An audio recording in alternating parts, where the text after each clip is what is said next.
স্বর্ণের দামের লাগামহীন বৃদ্ধির মাঝেই ঘটল ৫০০ ভরি স্বর্ণ চুরির ঘটনা।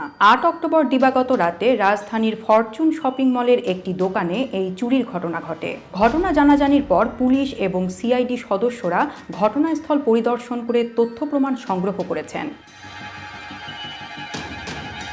পুলিশ ও স্থানীয় সূত্রে জানা যায়, রাত ৩টার দিকে এই দুর্ধর্ষ চুরির ঘটনা ঘটে। সিসিটিভি ফুটেজে দেখা যায়, চোর চক্রের দুজন সদস্য বোরকা পরে জুয়েলারির দোকানটির শাটারের তালা কেটে ভিতরে ঢুকে চুরি করে।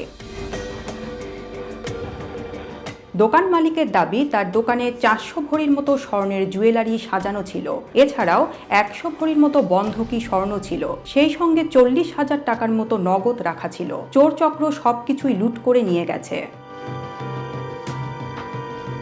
তিনি বলেন, প্রতিদিনের মতো বুধবার রাত ৯টার দিকে আমি দোকান বন্ধ করে বাসায় যাই। সকালের দিকে মার্কেটের দারোয়ানের মাধ্যমে খবর পেয়ে এসে দেখি আমার দোকানে কিছুই নেই। রমনা জোনের সহকারী পুলিশ কর্মকর্তা জানান, দোকান থেকে প্রায় ৫০০ ভরি সোনা চুরি হয়েছে বলে মালিক অভিযোগ করেছেন। বিষয়টি নিয়ে তদন্ত চলছে। এর আগে রাজধানীর যাত্রাবাড়িতে একটি জুয়েলারির দোকানের দেয়াল কেটে প্রায় ১২৫ ভরি স্বর্ণালংকার ও পৌনে ৩ লাখ টাকা চুরির অভিযোগ ওঠে। এ ঘটনায় যাত্রাবাড়ি থানায় একটি মামলা করা হয়। সেই সঙ্গে সিসিটিভি ফুটেজে পর্যালোচনা করে জড়িতদের শনাক্তের অভিযান চালাচ্ছে পুলিশ।